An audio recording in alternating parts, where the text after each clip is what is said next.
Secret organizations, backroom deals, plotting with buddies. Not a comic plot, but the creator talent pool? Let's get into this one.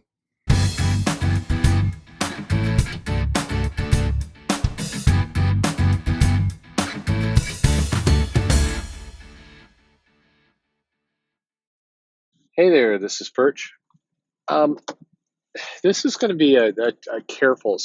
In full disclosure, I've started recording this particular video about 5 times now, and I keep deleting it, and I do some other topics, and I come back to it. So I'm going to try and power through this time, but no guarantee that what I'm saying will ever be heard by anybody, which is a weird thing to think about in a lot of ways.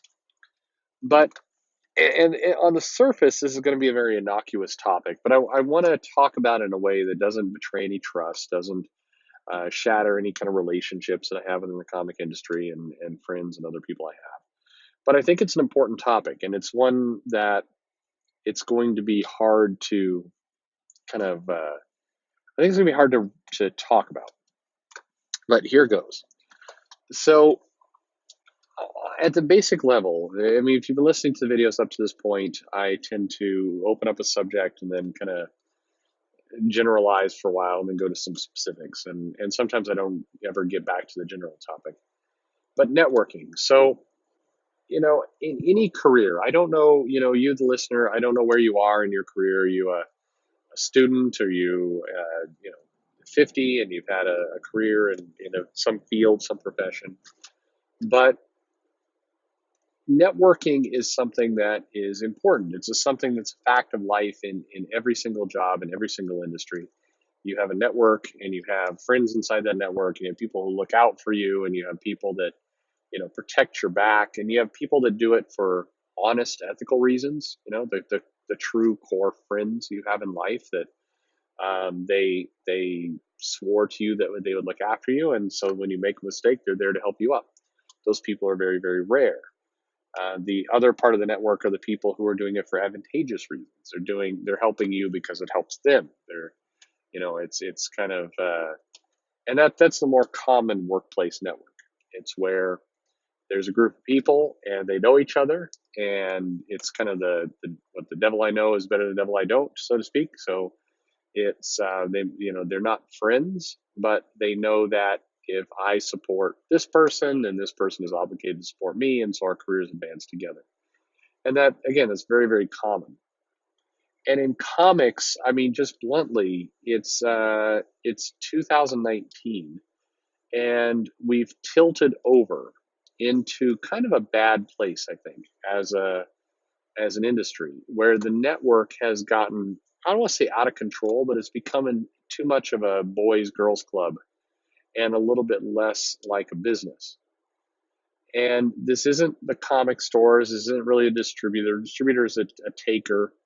Comic-Con came up with a good kind of broker as a term for diamond. I think that's an excellent, excellent term. Just well spotted. And the comic stores are really kind of just, fighting for their lives, and they're doing it different ways. And many of the comic stores develop relationships. Many of the owners develop relationships in the industry. They know these people.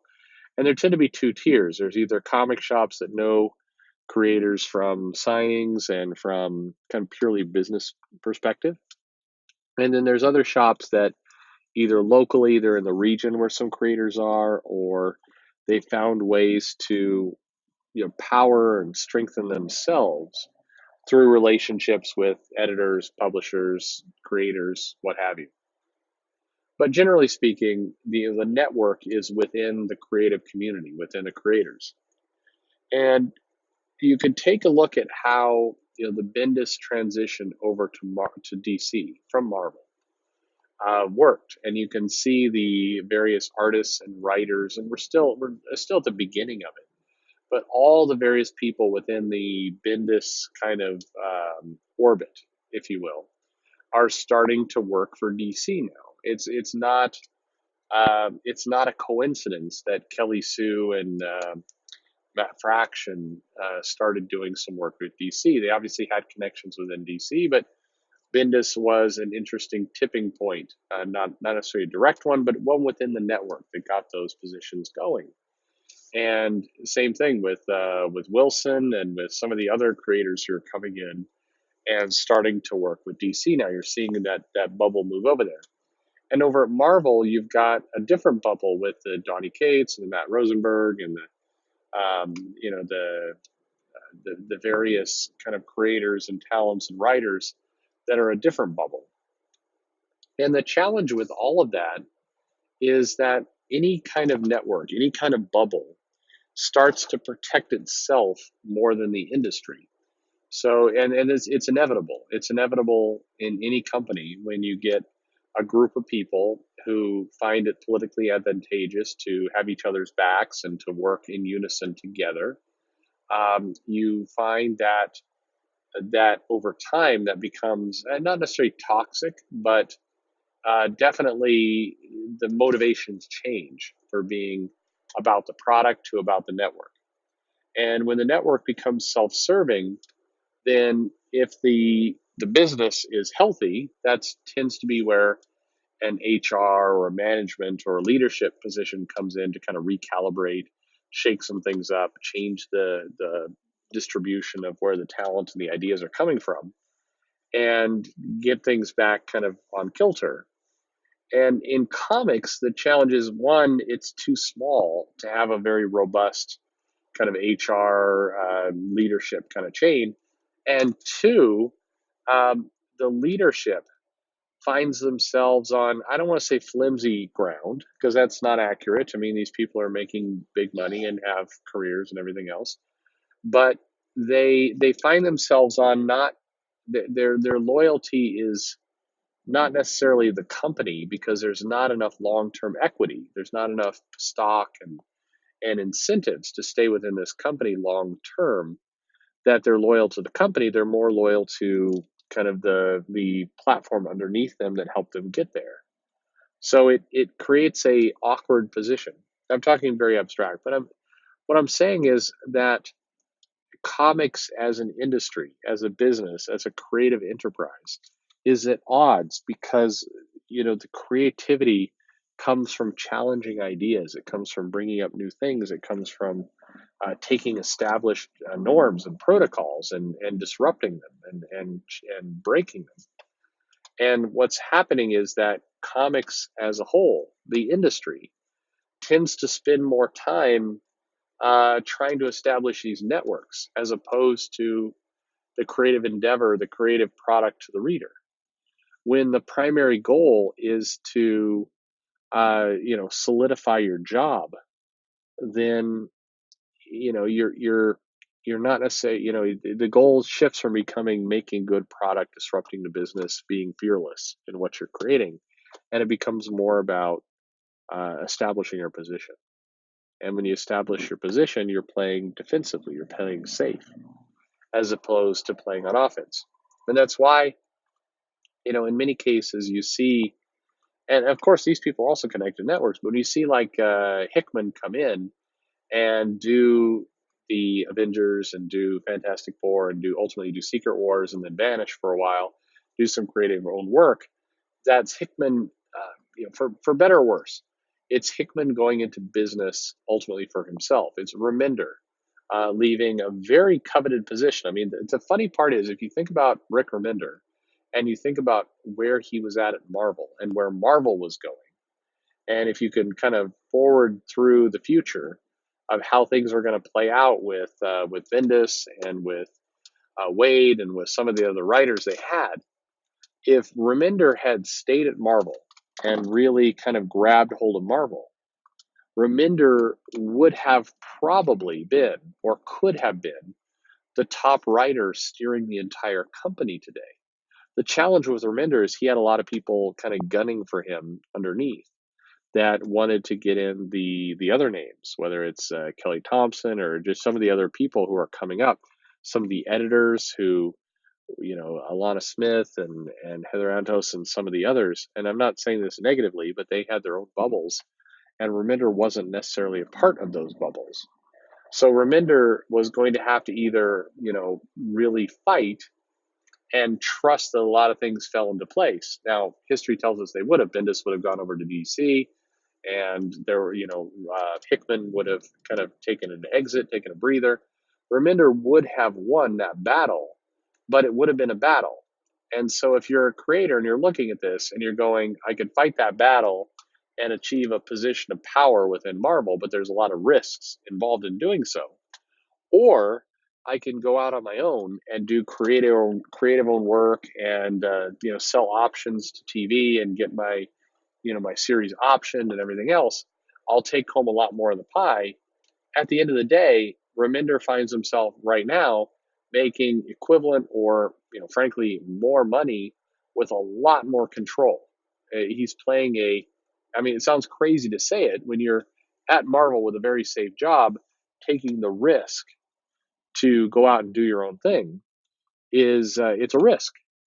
But in a crazier way, Reminder also finds himself in a much safer position. He took the risk and wound up in a safer spot than if he had stayed at Marvel and had to defend himself against that position. Now he's in control of his own destiny. He made it. He had the properties to prove it, and he's doing well. That's a success story. But I say all this from the perspective. This may seem kind of long and rambling, but it's really kind of explaining how the network works and how comics work. And I think the highlight or the thesis, if you will, of this whole thing is that the comic industry has a real serious problem in that there's not enough money, there's not enough incentive, there's not enough upside for people to, quote unquote, do the right thing and really push for something that's going to bring value to the company and to the fans and to the property as a whole. It's not like a position at Google or Amazon where you've got a ton of stock options and building an ecosystem to promote the product and to promote the company is useful to you financially. It's just that's the model is upside down. It doesn't work that way. So, like Reminder, you're better off going off and doing your own creative own work if you have the talent to make a go of it. Or you could take, and it's bizarre to say this, and maybe for you, the listener, this sounds stupid, but if you've been to a lot of conventions, if you talk to a lot of creators who've been in the industry, no one would say taking a chance and going off on your own is a safer road. But it's starting to become that.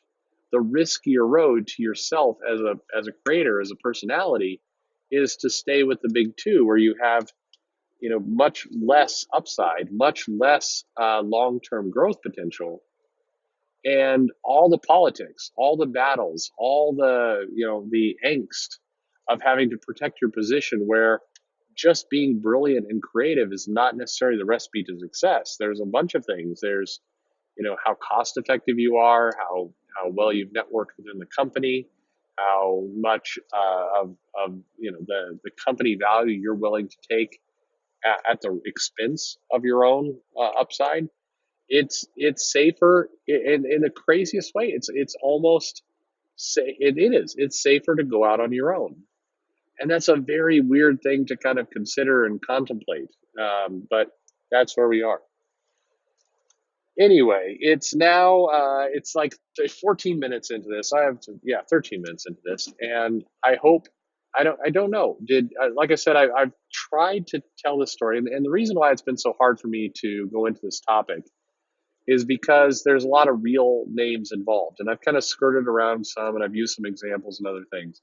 But the other side to this, the dark side, the reverse mirror to everything I've just said, is that you've got some very I don't want to say nasty, but some very aggressive, very insular, very tight cliques and groups and coalitions, if you will, of creators that are increasingly becoming fierce. And the reason they're becoming fierce is that they either don't have the internal fortitude, the courage, whatever you want to call it, or the pure talent. And talent doesn't just mean good writing ability, good drawing ability. It means good business ability. It means good kind of protection of your own wealth, managing your own business. They don't have that X factor to go off and do their own thing. They don't have their own rep, their own name, to do their own thing. So instead, their best option is to fight and protect within the circle of influence they have with one of the big publishers. And increasingly, that's a vicious cycle. The group that people call it the Portland group, and I almost hate to call it that because a bunch of the other YouTubers have gone on, and they've got it. On one hand, they get it right, and on the other hand, they get it so incredibly wrong. It's very much kind of a outside perspective of somebody thousands of miles away trying to kind of comment on what a group of people are like with no real insight into how they actually behave and what they do. So there's some truth to it, and there's very much not truth to it. But whether it's a Portland crew or whether it's a New York crew or whether it's some of the people that operate kind of out of Boston and some of those areas, there's groups of people who network in a completely defensive manner. Their only goal is to wake up every morning and to protect their spot. And at the there's only so many hours in a day. There's only so much effort you can put out to doing anything in life. And so if you spend 10 hours a day defending your territory, you're left with no time to actually create on your own. And it's a thing that feeds on itself. You spend enough time doing that, and pretty soon you've kind of forgotten how to create on your own, and your only value is defensive, and it comes out in your work. I think a lot of the people who are very, very vocal on Twitter and on social media against the crowdfunding stuff and against, they take the bait with people like Ethan Van Sciver and some of those other creators who, in turn, I mean, I'm not going to say like I want to be balanced here. I don't think Ethan Van Sciver going out and trolling these people every day is a good. That's not good either. That's taking time away from the creative endeavor for him. That's his own problem. But as a group of creators who are within the big two, who are within the publishers, who spend all day worrying about what these various, whether it's Comicsgate or it's YouTube or whatever weird adjective you want to assign to people, the behavior is very defensive. It's very attack based, and pragmatically, there's no time to make comics. There's no time to be creative. And when you read the work, it reads shallower and shallower every single day. The whole the tragedy. So whoever side you're on between the Mark Waid and the YouTube guy, Richard Meyer, and that whole whatever side you're on in that battle, the consequence, if you're a pure fan with $5 ready to buy some comics, the consequence is the product coming out of Wade is not as it's not at its peak. It's not top form.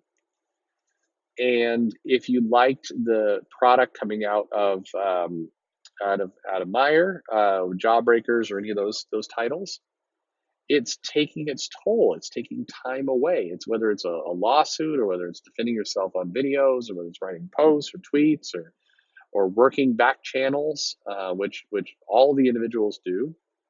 It's taking time away from the creative output. So as a reader, we suffer unless our entertainment is gained from watching the network and the political stuff happen.